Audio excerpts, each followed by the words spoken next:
자, 오늘 말씀은 창세기 말씀입니다. 예지간에서는 창세기 말씀을 잘 안 보게 되는데 제가 조금 있다가 왜 보게 되는지 말씀 함께 나누겠습니다. 오늘 본문 짧으니까요. 우리 한 목소리로 함께 읽도록 하겠습니다. 함께 읽으시죠.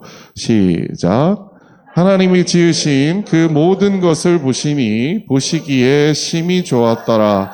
저녁이 되고 아침이 되니 이는 여섯째 날이니라. 아멘. 네, 이렇게 말씀 나누도록 하겠습니다. 사실 창세기를 보게 된 이유는 여러분 저하고 오후에 보시는 말씀 어딘지 기억나세요? 마가복음을 보고 있습니다. 마가복음이 어찌 보자면 신약에서 처음 쓰여진 글이다 보니 그 마가복음의 말씀을 통해서 신약을 한번 시작해본다라는 의미로 보고 있고요. 요즘 올해 들어서 다음 제 친구들하고 같이 보고 있는 성경이 어디냐 하면 창세기입니다. 그래서 아이들과 함께 올 초부터 창세기의 말씀을 가지고서 이런저런 얘기를 나누다가 사실은 그 올로 목사님께서 필리핀 가신다고 하셨을 때 어떤 말씀을 나눠야 될까 고민을 하다가 그때 아이들과 함께 나누면서 생각했던 아이들한테는 아이들 너무 어리다 보니까 전할 수 없었던 이야기를 여러분과 함께 나눠보면 어떨까라는 생각으로 함께 나누게 되었습니다. 오늘 있는 구절 여러분 많이 읽어보셨죠? 네. 그 교회 다니시는 분들이 제일 많이 이제 하려고 신앙이 좋아지려고 하면 제일 먼저 하는 게 뭐라고 생각하세요? 예? 네, 성경 읽기입니다. 성경 어디서부터 읽으세요? 창세기부터 읽습니다. 창세기 읽으시면 어디부터 읽으세요? 1장부터 읽으시죠. 네. 창세기 1장 읽으면 합니다. 그렇죠? 뭔가 화려한 얘기인데 오늘 그 화려한 얘기를 들려드리려고 합니다. 자, 그 전에 오늘 본문에서는 이렇게 얘기합니다. 하나님 지으신 그 모든 것을 보시기에 심히 좋았더라. 우리는 1장 얘기 너무 잘 알고 있습니다. 1장이 무슨 얘기죠? 하나님이 천지를 창조하신 이야기예요. 천지를 창조하신 다음에 하나님께서 딱 보시기에 이 세상이 너무 좋았다라고 말씀을 하시는 거예요. 그런데 오늘 여러분에게 한번 여쭤보겠습니다. 여러분 요새 어떠세요? 보시기에 좋으세요? 어떠세요? 하나님 만든 세상인데 하나님도 보시고서 막 보시기에 너무 좋았다라고 얘기하시는데 여러분들은 어떠세요? 보시기에 좋은가요? 사실 올 초에 이 말씀을 아이들과 함께 나누기 위해서 여러 가지 조사를 하고 뉴스들을 보다가 이런 것들을 보게 되었습니다. 요즘 우리 세상 뉴스 같은 데 보면 나오는 거죠. 여기 어딘지 아세요? 오른쪽이 우크라이나 전쟁이고요. 왼쪽은 이스라엘하고 팔레스타인하고 전쟁하고 있는 그런 모습들입니다. 우크라이나하고 전쟁 난다는 얘기 처음 들었을 때 저는 그래 국제전인데 오래 가겠어 라고 생각했는데 벌써 2년이 넘었대요. 네. 여러분 이스라엘하고 팔레스타인과는 항상 앙숙이었습니다. 그런데 어느 날 갑자기 기습적으로 팔레스타인이 이스라엘을 공격해서 뭔가 성취하는 것 같더니 역시 마찬가지로 이스라엘과 팔레스타인의 전쟁도 국지전이었습니다. 그렇죠? 동네 전쟁이었습니다. 그런데 점점 여러분 뉴스 보면 어떻게 되어 가세요? 팔레스타인과 이스라엘 전쟁도 그렇고요. 우크라이나와 러시아의 전쟁도 그렇고요. 점점 이게 단순히 그들만의 전쟁이 아닌 것처럼 이 전쟁의 양상들은 점점 커져만 가는 것 같습니다. 보시기 좋은가요?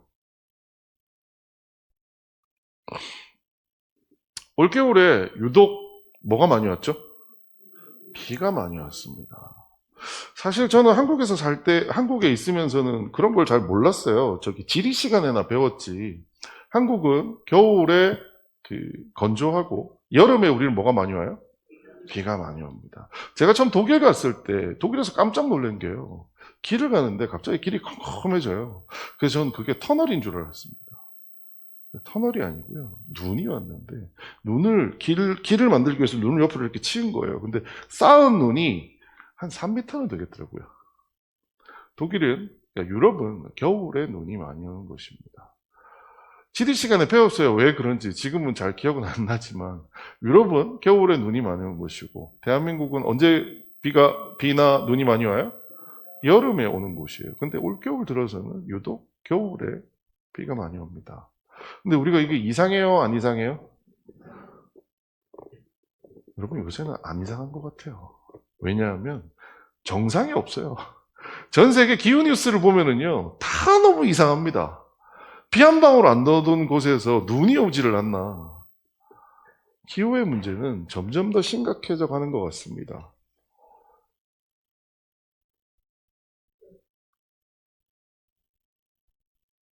여러분, 부자 되고 싶으시죠? 세상에는 얼마나 돈이 많은 사람이 있는 줄 아세요? 제가 어제 저녁까지는 이걸 이렇게 이제 정리를 했다가 오늘 아침에 일어나서 화장실 가서 유튜브 잠깐 보다가 깜짝 놀랐는데, 어떤 사람이 주식 투자를 하시는데 주식 투자할 돈을 주식에 투자해놨던 돈을 이렇게 뺐대요. 근데 그 돈을 뺀 돈이 얼마쯤 될 것 같으세요? 한 사람이 주식 투자, 여러분 주식 투자 하시는 분들 있으시죠? 얼마나 하세요? 많이 하면 한 1억 정도 하세요? 네. 네. 아유, 제 친구들 주변에 10억 이상 하는 애들도 많아요. 네. 그런데요, 제가 너무 깜짝 놀란 게 주식 투자하기 위해서 돈을 마련해놨대요. 현찰을. 얼마요? 220조. 상상이 되세요? 세상에 돈 많은 사람은요, 정말 엄청나게 많습니다. 미국 가서 일하고 있는 제 친구들 얘기 들으면 연봉이 한 6억 된대요. 그런데 뭐라고 하는 줄 아세요? 돈이 없대요. 반면에 저 그림의 오른쪽에 있는 곳이 어디냐면요, 전 세계에서 가장 가난하다고 얘기하는 인도에 있는 어떤 한 마을의 사진입니다. 어떻게 보이세요? 220조. 우와, 한 사람이요. 한 사람이 220조를 가지고 있대요. 반면에 오른쪽에 있는 저 마을을 전체 다 합쳐도 자산이 1억이 안 될 겁니다. 세상은 부자는 점점 더 부자가 되어 가고요, 가난한 사람은 점점 더 가난하게 되어 가는 것 같습니다.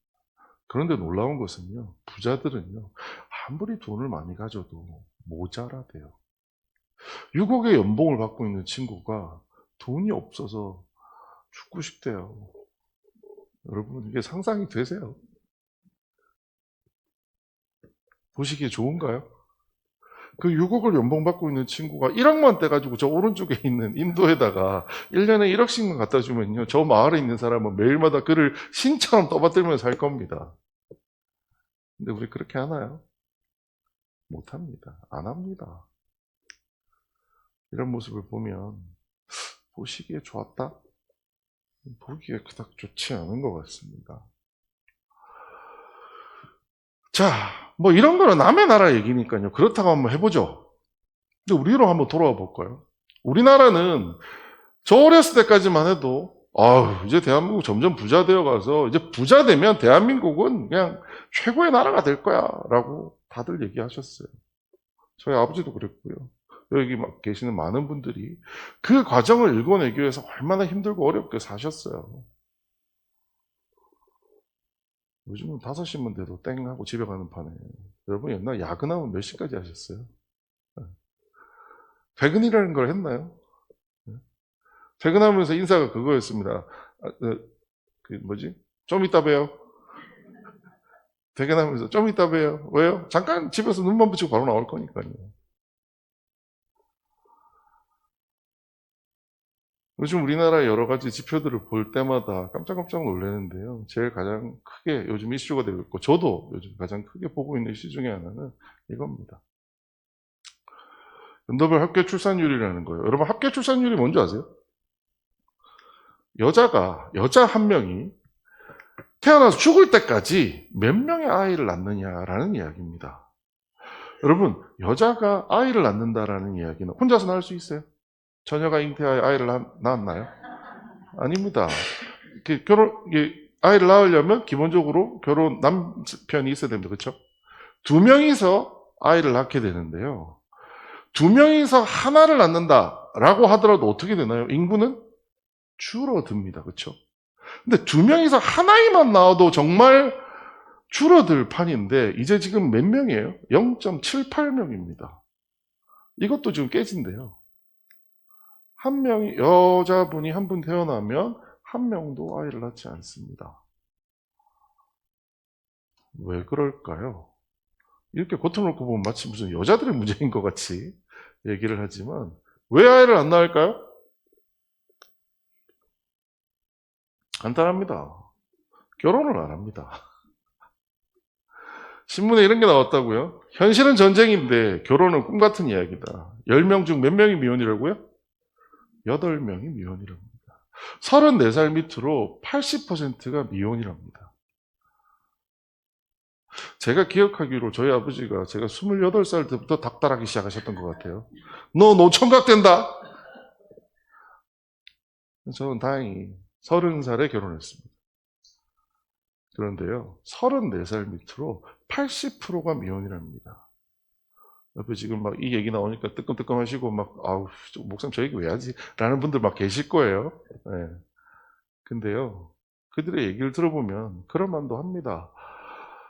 요즘 같은 시대에 당연하다는 생각도 들어요. 서울 집값이 웬만하면 10억대이고 전세값도 높은데 저도 남자친구는 있지만 아직 결혼 자체가 엄두가 나지 않아요. 라고 30대 초반의 여성 직장인이 인터뷰했다는 신문의 기사를 봤습니다. 불과 한 20년 전에 제가 서울에서 직장 다니다가 결혼할 때 서울 시내 아파트 집값을 알아봤을 때 한 1억 5천 정도 주면 살 수 있었어요. 지금은요? 어떨 것 같으세요? 얼마 전에 제가 살았던 그 동네에 누가 신혼 부부가 이제 거기에다가 부금자리를 마련했대요. 그래서 야 얼마 줬니? 그랬더니 13억을 줬답니다. 그래서 아 그래 아유 야 은행 빚도 지고 힘들었겠다. 저는 신혼 시작할 때 24평에 시작했거든요. 좀 당연히 그 친구도 24평일 줄 알았어요. 여러분 13억이 몇 평이냐면요. 12평입니다. 네. 13억에 12평이랍니다. 그런데 재밌는 건 여러분 예전에 우리 선배들은 그런 얘기 하셨어요. 뭐냐면 야 처음에는 원래 월세로 시작하는 거야. 그래서 조금 더 나아지면 뭘로 가요? 전세로 가고요. 그래서 좀 더 나아지면 어디로 가요? 자기 자가로 가는 거야. 라고 선배들은 얘기했어요. 요즘은 그렇게 하면 어떻게 돼요? 평생 월세를 내든 은행에다 월세를 내느냐 집주인한테 월세를 내냐 차이밖에 없지 평생 그러고 산대요. 끔찍합니다. 자 그러면 혼자 살면 그래서 결혼을 안 했어요. 그럼 혼자 살면 행복할까요? 나 혼자 사는 청년의 37%가 가난하답니다.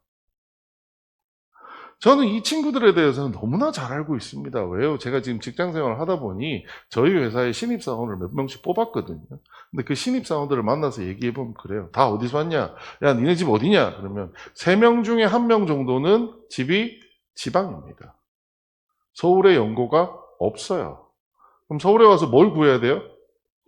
방을 구해야 됩니다. 서울에서 방을 구해서 코딱지만한 방 하나 구해가지고 겨우 자는데 한 달에 여러분 월세 얼마쯤일 것 같으세요? 네? 이미 아시는 분도 계실 거예요. 네. 월세가 그나마 좀 사람이 살 것 같다! 라는 정도이고 지하철로 출퇴근할 수 있다! 이러면 한 7, 80만 원 합니다. 한 달에. 더 재밌는 거 얘기 드릴까요? 전기세 관리비 제외입니다. 그런데 그들의 월급은 얼마쯤 될까요? 실수령의 기준 따지면요. 200만 원 조금 넘습니다. 그 돈의 거의 3분의 1 이상이 집값에만 들어갑니다.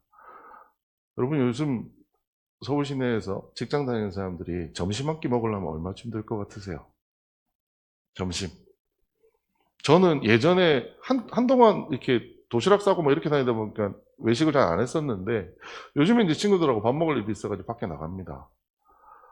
10,000원짜리 한 장이면 밥 먹을 수 있을까요? 못 먹습니다. 10,000원짜리 한 장으로는 예전에는 10,000원 한 장이면 2명 밥도 먹었거든요. 근데 요새는 10,000원짜리 한 장이면 맥도날드 가야 먹을까? 못 먹는 세상이 되었습니다. 혼자 살아도요, 별로 행복하지 않습니다. 좋아요. 우리 선배분들, 나이 드신 분들은 이거보다도 더 가난한 인생을 살아보셨잖아요. 그런데 그 선배분들한테는 뭐가 있었어요? 미래가 있었습니다. 조금 지나고 나면 분명히 우리는 좋아질 거야 라고 생각하셨고 실제 여러분이 열심히 한 만큼 좋아지는 것을 경험하셨을 겁니다. 요즘 청년들에게는 어떨까요? 미래가 없습니다.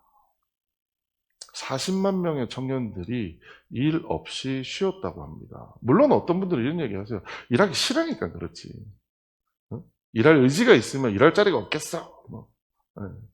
물론 뭐 그거에 대해서도 할 얘기들은 많지만 결론적으로 이 아이들에게는 미래도 없는 것 같습니다.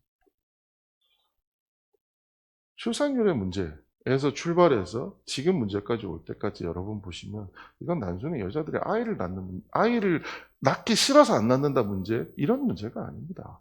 구조적으로 세상이 뭔가 이상해져 있어요. 여러분 보시기에 좋은가요? 보시기에 좋은가요? 안 좋습니다.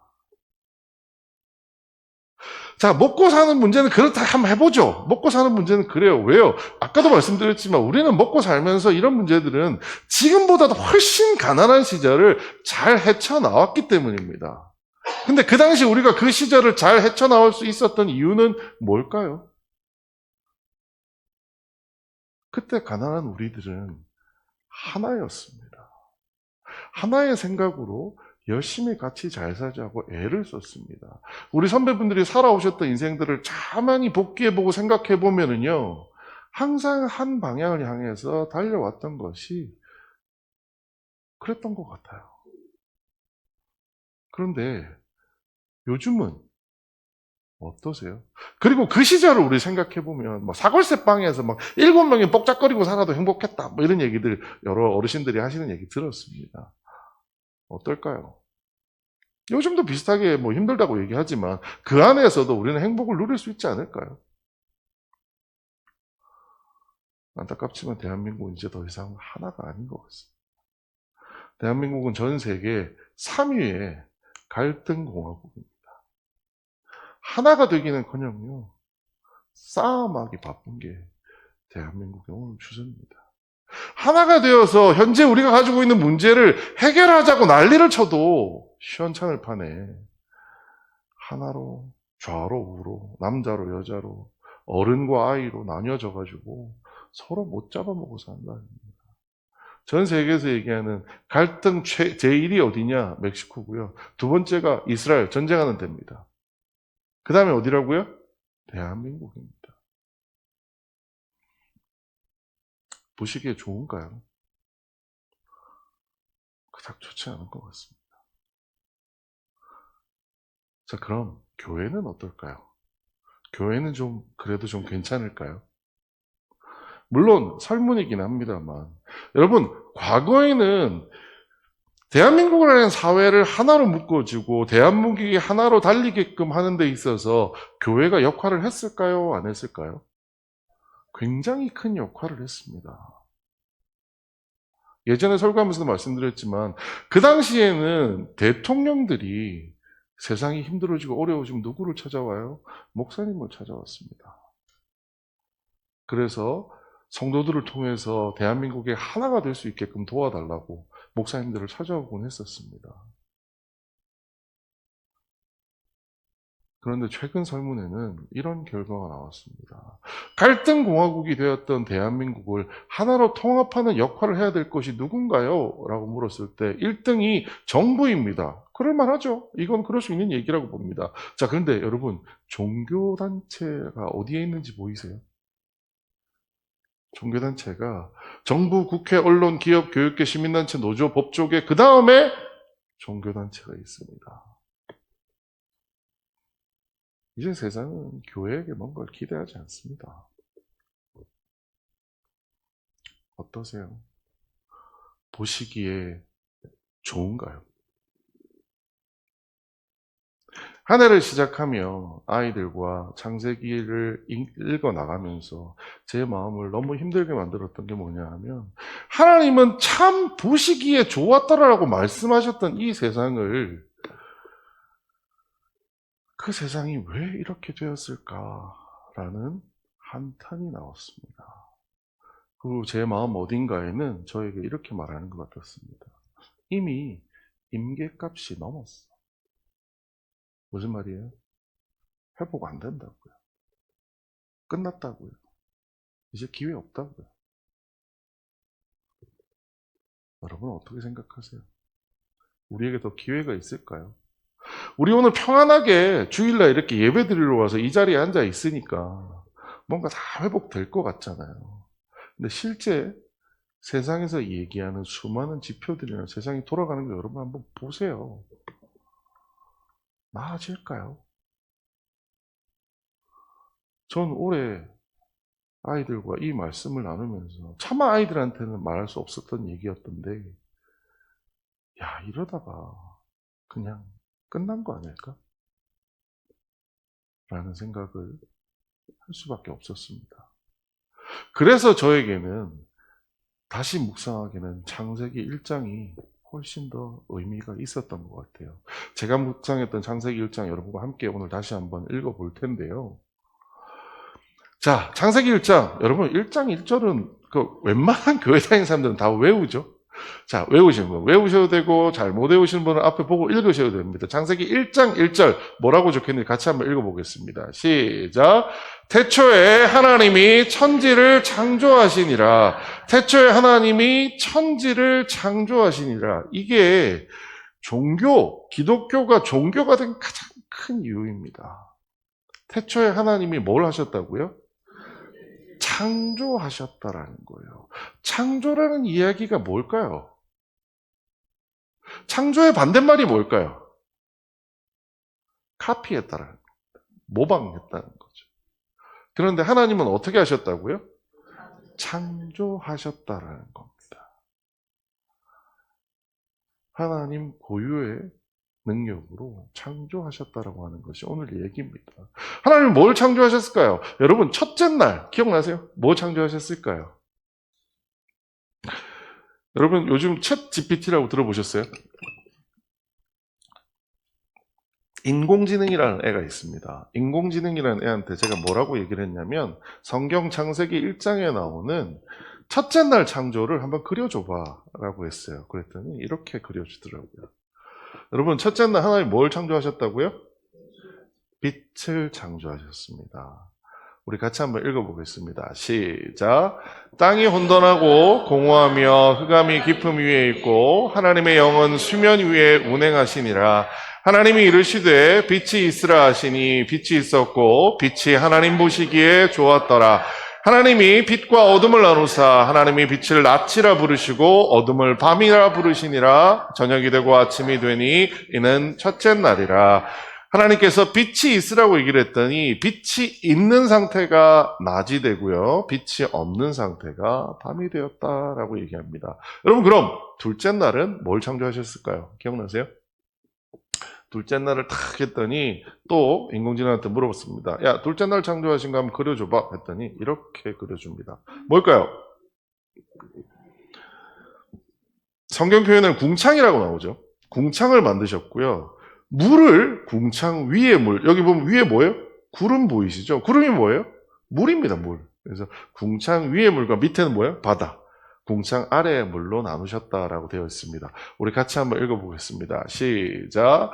하나님이 이르시되 물 가운데 궁창이 있어 물과 물로 나뉘라 하시고 하나님이 궁창을 만드사 궁창 아래의 물과 궁창 위의 물로 나누게 하시니 그대로 되니라. 하나님이 궁창을 하늘이라 부르시니라. 저녁이 되고 아침이 되니 이는 둘째 날이니라. 아멘. 둘째 날 뭘 만드셨다고요? 궁창을 만드셨고요. 있는 물을 궁창 위의 물과 궁창 아래 물로 만드셨다라고 나옵니다. 자, 셋째 날은 뭘 만드셨죠? 딱 보니까 뭐가 보이세요? 파도가 치죠? 파도는 어디서 쳐요? 바다. 좀 전까지만 해도 온 세상에 온 지면이 뭐밖에 없었어요? 물밖에 없었어요. 그런데 물과 육지를 나누시고 그래서 육지에서 뭐가 생겨났어요? 지금 보시면 나무, 채소 이런 것들이 생겨났죠. 이게 바로 셋째 날입니다. 우리 같이 한번 읽어보겠습니다. 시작. 하나님이 이르시되 천하의 물이 한 곳으로 모이고 물이 드러나라 하시니 그대로 되니라. 하나님이 묻을 땅이라 부르시고 모인 물을 바다라 부르시니 하나님이 보시기에 좋았더라. 하나님이 이르시되 땅은 풀과 씨 맺는 채소와 각기 종류대로 씨 맺는 나무를 내라 하시니 그대로 되어 땅이 풀과 각기 종류대로 씨 맺는 채소와 각기 종류대로 씨 가진 열매 맺는 나무를 내니 하나님이 보시기에 좋았더라. 저녁이 되고 아침이 되니 이는 셋째 날이니라. 자, 여러분, 넷째 날을 뭘 만드셨을까요? 조금 의외긴 합니다. 기억하시는 분 있으세요? 자, 넷째 날은 이런 걸 만드셨대요. 이게 뭔가요? 응? 여러분, 낮에 우리를 빛나게 하는 게 뭐가 있어요? 해가 있고요. 밤에는요? 달이 있습니다. 그걸 만드셨대요. 넷째 날 같이 한번 읽어보겠습니다. 시작. 하나님이 이르시되 하늘의 궁창에 광명체들이 있어 낮과 밤을 나누게 하시고 그것들로 징조와 계절과 날과 해를 이루게 하라. 또 광명체들이 하늘의 궁창이 있어 땅을 비추라 하시니 그대로 되니라. 하나님이 두 큰 광명체를 만드사 큰 광명체로 낮을 주관하게 하시고 작은 광명체로 밤을 주관하게 하시며 또 별들을 만드시고 하나님이 그것들을 하늘의 궁창에 두어 땅을 비추게 하시며 낮과 밤을 주관하게 하시고 빛과 어둠을 나누게 하시니 하나님이 보시기에 좋았더라. 저녁이 되고 아침이 되니 이는 넷째 날이니라. 넷째 날 뭐 만들었다고요? 낮에 해와 밤에 달이 만들어지는 날이 넷째 날이었다라고 얘기합니다. 자, 며칠 남았어요? 이틀 남았습니다. 다섯째 날은 뭐가 만들어졌을까요? 자, 다섯째 날은 좀 그림이 징그럽더라고요. 제가 그린 건 아니고 인공지능이 그린 겁니다. 뭐가 보이세요? 하늘에 새요. 바다에 뭐가 있어요? 물고기가 있습니다. 다섯째 날은 하늘의 새와 바다에 물고기를 만드신 날입니다. 우리 본문 한번 같이 읽어보겠습니다. 시작.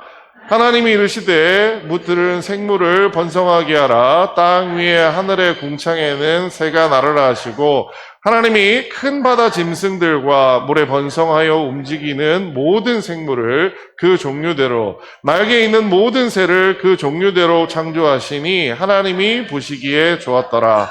하나님이 그들에게 복을 주시며 이르시되 생육하고 번성하여 여러 바닷물에 충만하라. 새들도 땅에 번성하라 하시니라. 저녁이 되고 아침이 되니 이는 다섯째 날이니라. 아멘. 다섯째 날까지 창조가 끝났습니다. 여러분, 여섯째 날은 뭐가 만들어졌을 것 같으세요? 네, 여섯째 날에는 가운데 있는 우리가 아담과 하와라고 알고 있는 사람과 동물들이 만들어졌습니다. 우리 같이 한번 읽어보겠습니다. 시작.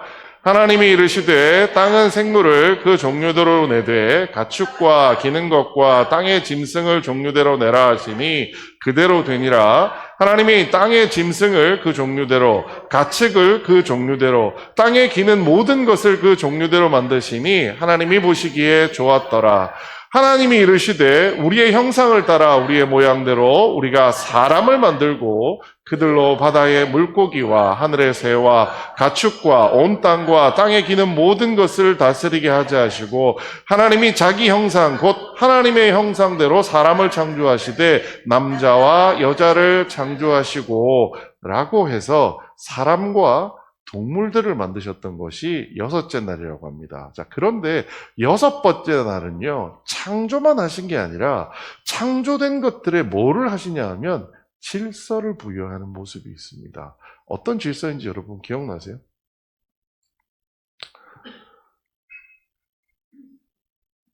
여러분 저녁에 뭐 회식한다, 가족들끼리 외식한다, 뭐 좋아하세요? 고기 좋아하시죠? 여러분, 태초에 하나님께서 천지를 창조하셨을 때 하나님은 우리에게 고기를 주셨을까요? 하나님 우리에게 고기를 주지 않으셨습니다. 그러면 호랑이에게는 사슴을 주셨을까요? 어떻게 생각하세요? 호랑이는 육식동물이잖아요. 그럼 사슴을 주지 않으셨을까요? 실제는 어떻게 하셨는지 한번 읽어보겠습니다. 시작. 하나님이 그들에게 복을 주시며 하나님이 그들에게 이르시되 생육하고 번성하여 땅에 충만하라. 땅을 정복하라. 바다의 물고기와 하늘의 새와 땅을 움직이는 모든 생물을 다스리라 하시니라. 하나님이 이르시되 내가 온 지면에 씨 맺는 모든 채소와 씨 가진 열매 맺는 모든 나무를 너희에게 주노니 너희의 먹을 거리가 되리라. 또 땅의 모든 짐승과 하늘의 모든 새와 생명이 있어 땅에 기는 모든 것들에게 내가 모든 푸른 풀을 먹을 거리로 주노라 하시니 그대로 되노라. 하나님은 뭐만 주셨어요? 채식주의자셨어요.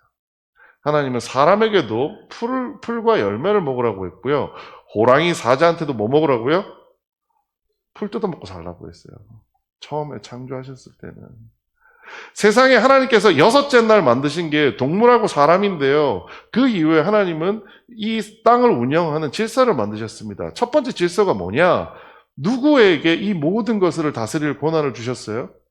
사람에게 이 모든 것을 다스릴 권한을 주셨습니다. 두 번째, 그럼에도 불구하고 사람이 동물을 잡아먹거나 동물이 동물을 잡아먹는 것을 허용하지 않으셨어요. 그리고 어떻게 하셨어요? 오로지 식물들만 그들의 먹거리가 될 거라고 말씀하셨습니다. 어찌 보면 요새 가끔 채식주의자들, 비거니스트라고 하는 사람들을 만나게 되는데 그들이 창세기에 더 맞는 사람이 아니었나라는 생각도 해보게 되는 게 이 구절 때문입니다. 자, 그리고 나서 하나님 마지막에 오늘 우리가 읽었던 본문입니다. 같이 한번 읽어보겠습니다. 시작. 하나님이 지으신 그 모든 것을 보시니 보시기에 심히 좋았더라. 저녁이 되고 아침이 되니 이는 여섯째 날이니라. 아멘. 창세기 1장에는 이 땅을 창조한 사역들이 나타나고 있습니다. 여러분, 믿어지세요? 창세기 1장이 믿어지세요? 어떠세요? 창세기 1장이 하나님의 말씀으로 믿어지세요?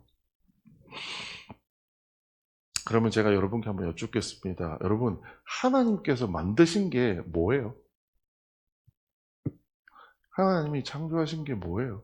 창세기 1장에 나온 걸 딱 보면 막 첫째 날은 빛이 있으라고 하셨고 둘째 날은 뭐 물이 어쩌고 저쩌고 얘기하셨고 셋째 날에는 바다, 육지는 아니고 식물 만들어지는 거. 넷째 날에는 해와 달을 만드셨어요.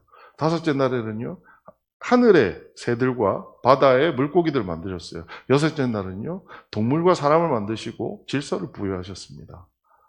뭘 만드신 거예요? 지구를 만드신 거 아닌가요? 어떠세요? 지구를 만드신 거 아닌가요? 성경에는 지구에 대한 이야기가 창세기 1장에 나와 있습니다. 여러분 근데 밤에, 요즘은 밤이 너무 오염돼서 잘 안 보이는데 밤에 하늘 보면 뭐가 보여요? 별이 보이죠? 그 별은 누가 만들었어요? 네? 하나님이 별 만든 얘기는 왜 안 나올까요? 어떻게 생각하세요?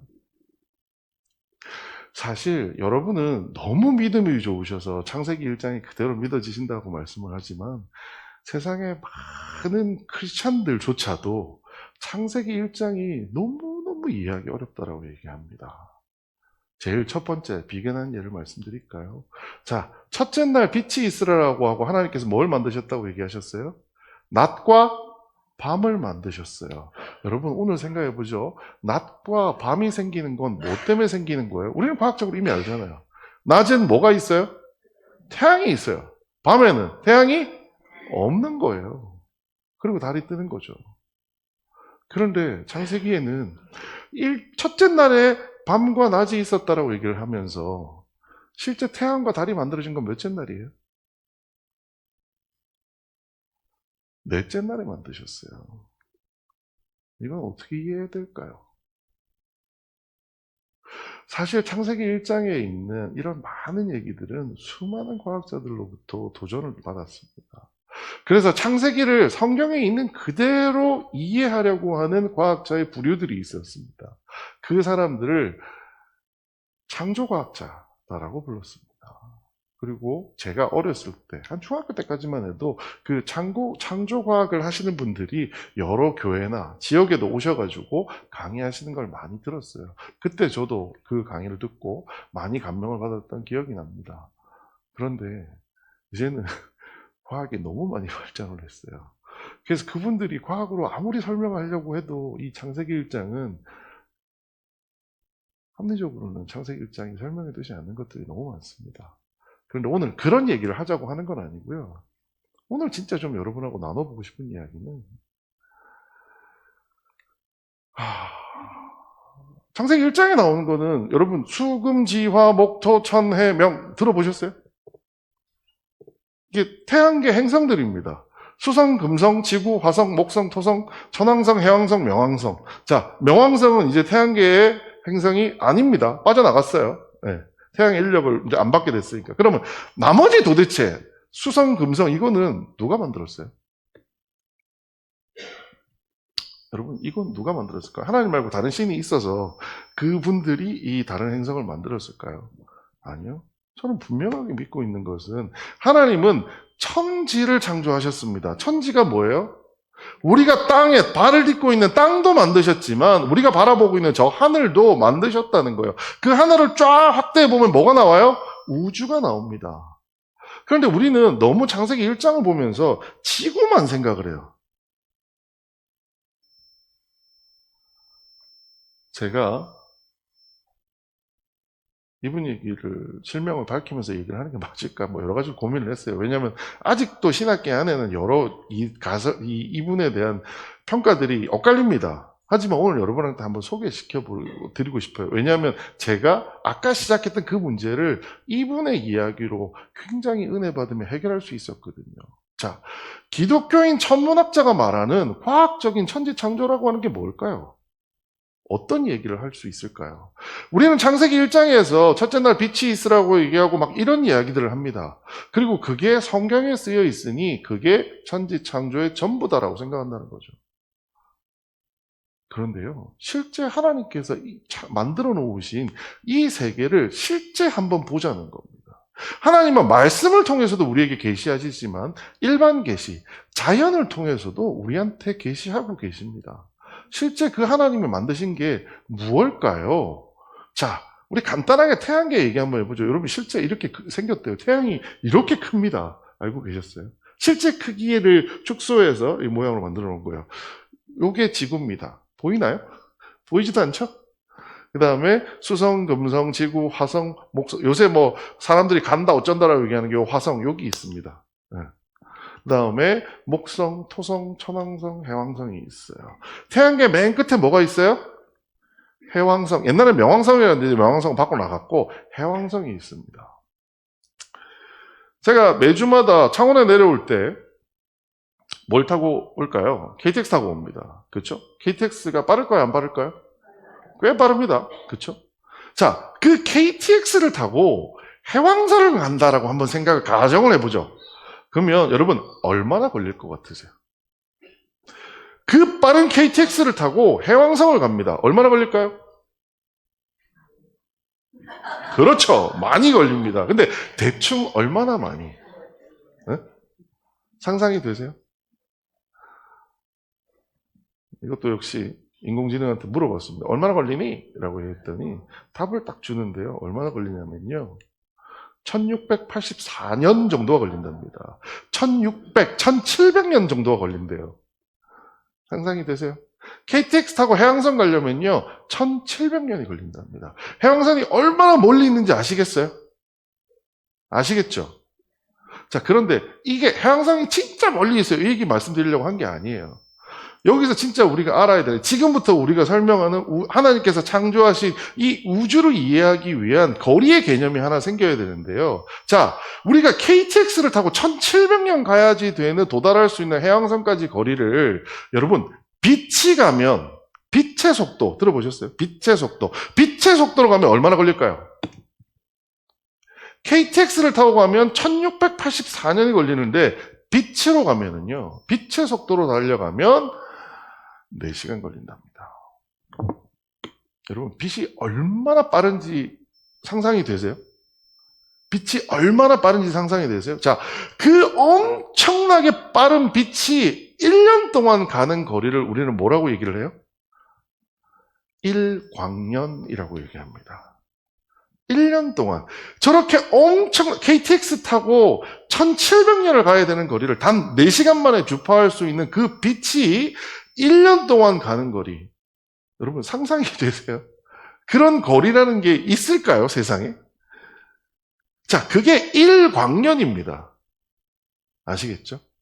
자, 해왕성 밖에는 뭐가 있을까요? 태양성, 수금지화, 목토, 천해, 그 다음에 그 밖에 이제 명왕성이 있다 치죠. 자, 명왕성 다음에는 뭐가 있을까요? 아무것도 없는, 세상에는 딱 요 별들만 구성되어 있을까요? 아니잖아요. 여러분, 밤하늘에 사진 보신 적 있죠? 밤하늘에 사진 보면 어때요? 막 은하수가 쏟아질 것 같잖아요. 그 별들은 어디 있을까요? 우리 태양계가 속해 있는, 태양계 밖에 있는 별들을 뭐라고 부르냐? 은하라고 부릅니다. 그런데 우리가 속해 있는, 태양이 속해 있는 이 은하의 반지름이 얼마냐면 45,000광년입니다. 1광년이 얼마라고요? 빛이 1년 동안이라는 겁니다. 해왕성까지 KTX 타고 1700년 걸리는데요. 빛은 그걸 4시간 만에 갑니다. 그런데요, 그 빛이 45,000년을 가야지 도달할 거리만큼의 그 거리에 있는 게 뭐냐? 우리가 속해 있는, 태양계가 속해 있는 은하라고 하는 것이 반지름이 이만큼이라는 거예요. 우리가 속해 있는 은하가 얼마나 큰지 여러분 상상이 되세요? 여러분, 이게 상상이 된다면 거짓말입니다. 이건 우리가 인간이 상상할 수 없는 숫자예요. 45,000광년을요 킬로미터로 표현하면요 사람이 표현할 수 있는 단어가 없대요. 근데 이게 고작 45,000광년입니다. 고작. 왜냐하면 저는 어렸을 때 아주 재밌게 봤던 만화 영화가 있습니다. 뭐냐? 은하철도 999라는 만화가 있습니다. 기억나세요? 그 은하철도 999의 목적지가 어디였느냐? 안드로메다 은하였습니다. 기억하세요? 자, 실제 안드로메다가 있습니다. 그런데 왜 안드로메다가 지구 사람들에게 이렇게 유명하느냐? 우리가 속한 은하 외에 바깥쪽에 있는 다른 은하인데 지구에서 제일 가까워요. 얼마나 가까운지 알려드릴게요. 250만 광년이 떨어져 있습니다. 우리의 속한 은하의 지름이 어떻다, 반지름이 어떻다고요? 45,000광년인데요. 우리 지구와 가장 가까운 안드로메다 은하가 몇 년 걸린다고요? 250만 광년이 걸린다라는 거예요. 여러분, 이 숫자가 상상이 된다면 거짓말이라니까요. 그런데요, 그걸 만든 게 누구예요? 하나님이세요. 인간의 기술도 엄청납니다. 왜요? 안드로메다 그 은하를 사진으로 찍었어요. 그 사진을 보여드릴 건데요. 잘 한번 보세요. 자, 여기 보면 밤하늘이 보입니다. 저기 요거 하얀 거 보이죠? 얘가 이제 조금 있으면 확대가 되기 시작할 겁니다. 요거가 안드로메다 은하인데요. 안드로메다를 이렇게 확대를 했습니다. 보이시죠? 이게 안드로메다 은하라는 곳이에요. 근데 거기를 다시 한 번 더 확대합니다. 요만큼 저 위치를 확대하기 시작합니다. 이렇게 보면 뭔가 구름처럼 보이죠? 허여 멀거나. 근데 여기를 확대해서 들어가기 시작합니다. 잘 보세요. 자, 이제 확대해서 들어가기 시작합니다. 쭝쭝쭝쭝쭝 빨리 들어가라, 빨리 들어가라, 빨리 들어가라. 네, 확대해서 이제 들어갈 거예요. 이제 확대해서 들어갑니다. 여기 구름처럼 보였던 게 뭔지 여러분 잘 보세요. 구름이. 여러분 뭘로 보이세요? 하얀색 점들입니다. 저 하얀색 점이 뭘까요? 하얀색 점이 뭘까요? 지구, 화성, 목성 이런 것 같으시죠? 아닙니다. 저 점이요, 태양들입니다. 수성, 목성, 지구, 화성, 금성 이런 거는요 여기 보이지도 않습니다. 왜요? 빛이 안 나니까요. 빛이 난다는 건 뭐예요? 태양처럼 스스로 빛을 내는 별들만 여기에 보이는 거예요. 저 아까 보이셨던 조그마한 이미지 있죠? 여러분 컴퓨터 하시는 분들은 아실 거예요. 이미지 파일을 받으세요. 그러면 이미지 파일이 되게 정말 선명하게 찍히면 20메가, 30메가 이런 이미지도 있습니다. 요 사진이 얼마 사이즈 좀 될 것 같으세요? 미국 나사에서 찍었습니다. 5.3기가바이트라고 얘기합니다. 엄청나게 큰 숫자를 가지고 사진을 찍었고요. 실제 이 사진을 컴퓨터도 분석을 못 한답니다. 왜요? 저 점의 개수를 컴퓨터 보고 세라고 했는데 끝나지가 않는데요. 그래서 과학자들은 추정할 뿐입니다. 여러분, 안드로메다라는 은하 안에, 우리 은하는 우리가 볼 수가 없어요. 우리가 그 안에 들어있다 보니 남의 은하를 본 건데요. 지구에서 가장 가까운 안드로메다 은하 안에 태양과 같은 별이 몇 개쯤 있을 것 같으세요? 태양과 같은 항성이 몇 개요? 1조 개가 있답니다. 그러면 저 1조 개 밑에는 지구, 수성, 금성, 목성 이런 별들을 따지면 몇 개쯤 될까요? 수십조 개가 될 겁니다. 자, 그런데 더 놀라운 거는요. 안드로메다 은하와 우리 은하 두 개만 우주에 존재할까요? 천문학자들이 연구했습니다. 도대체 은하가 얼마나 있을까, 우주에는. 안드로메다 은하나 우리가 속해 있는 이 은하와 같은 별의 무리들이 우주에 얼마나 있는지 연구하고 추정을 해봤을 때 1700억 개가 있다고 합니다. 여러분, 1700억이라고 하는 단어도 끔찍하게 많은 숫자인데요. 우리와 가장 가까운 은하가 몇 년 동안 얼마나 떨어져 있다고요? 250만 광년이 떨어져 있다고요. 여러분, 250만 광년입니다. 여러분, 이 숫자들이 상상이 되세요? 사람이 가지고 있는 숫자로는 표현할 방법이 없어요. 그래서 나온 개념이 뭐냐? 광년이라는 개념이 나온 겁니다.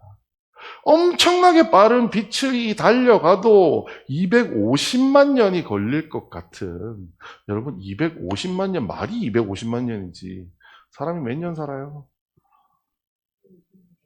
100년 산다고 하죠. 네. 250만 년. 여러분, 지구에 250만 전에는 뭐가 있었을까요?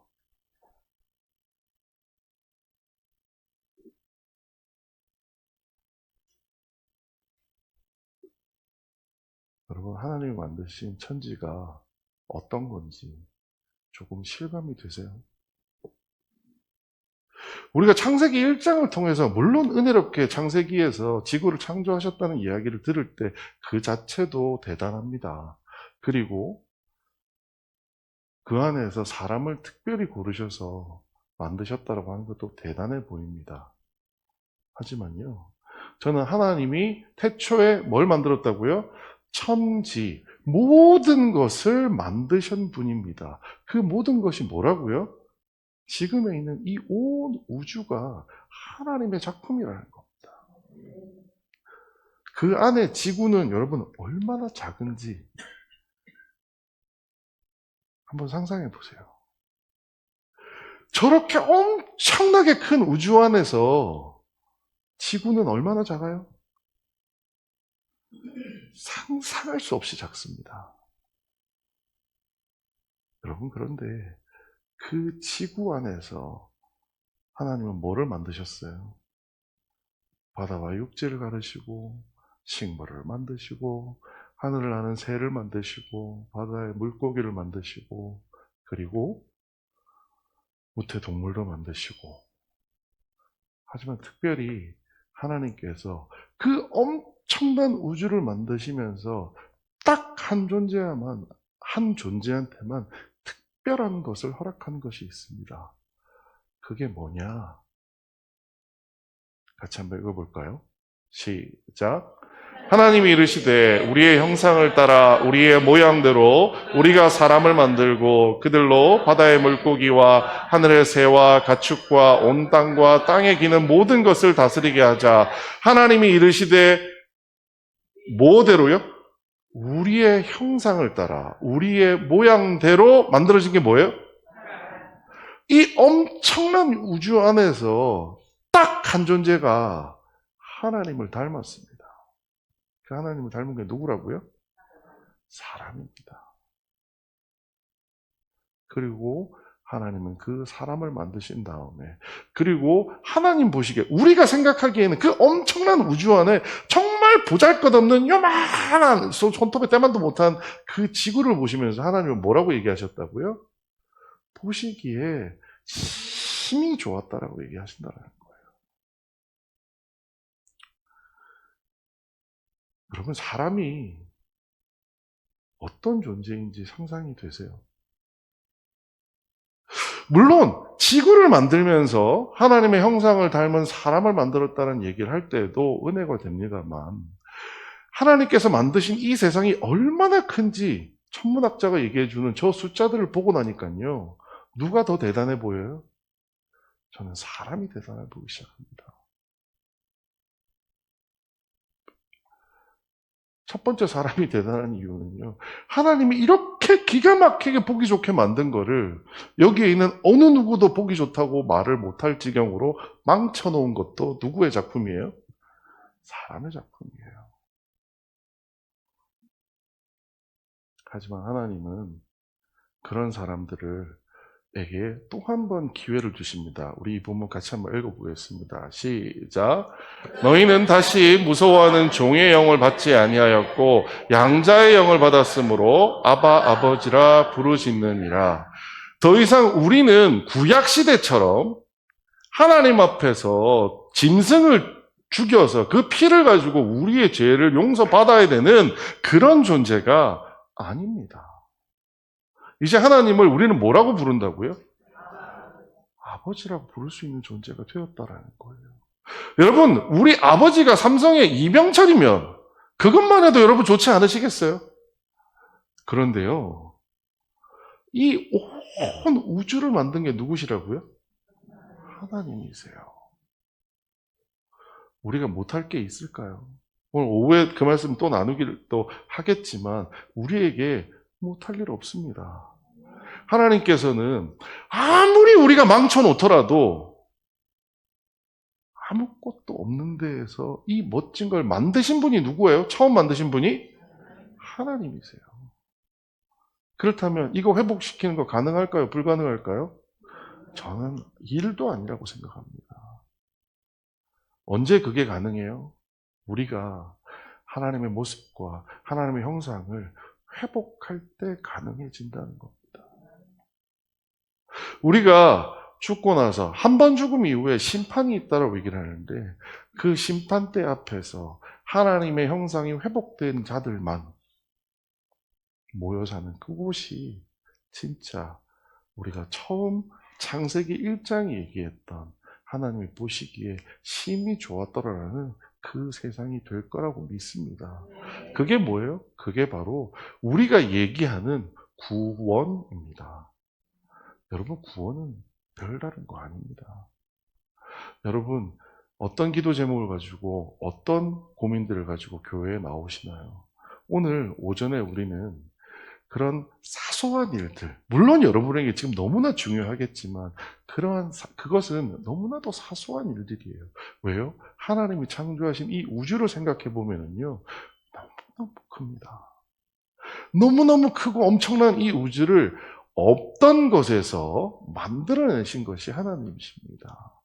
그리고 그것을 보시고 하나님 보시기에도 좋았다라고 얘기할 정도로 멋지게 만들어내신 분이 하나님이시니 우리 아무리 이 세상을 보면서 이거 여기서 우리가 어떻게 살지? 내 자녀들은 이 땅에서 어떻게 살아가지?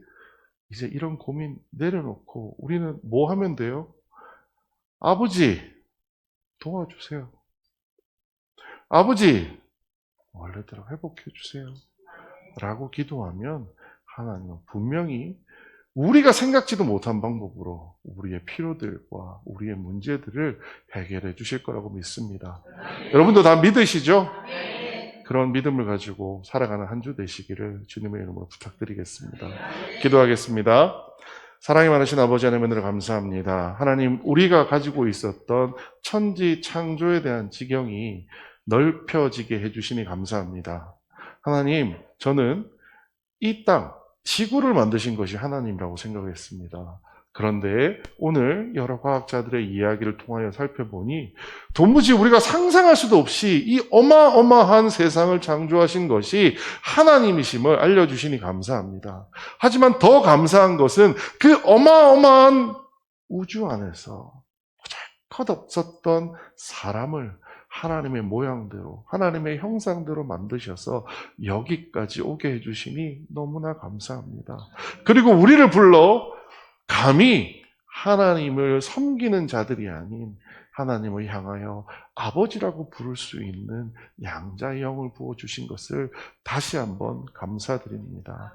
하나님, 우리가 세상을 바라볼 때 이제는 끝난 세상같이 느껴지는 시대입니다만, 하나님, 우리가 다시 한번 엎드려 하나님께 간구합니다.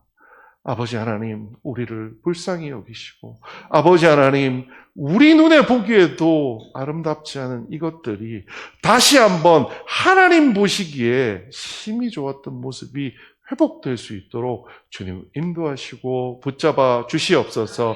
하나님, 이 모든 일을 해나가는데 우리 초대교회 성도들이 주께 크게 쓰임받을 수 있도록 도와주시옵소서. 모든 말씀 예수님 이름으로 기도드렸습니다.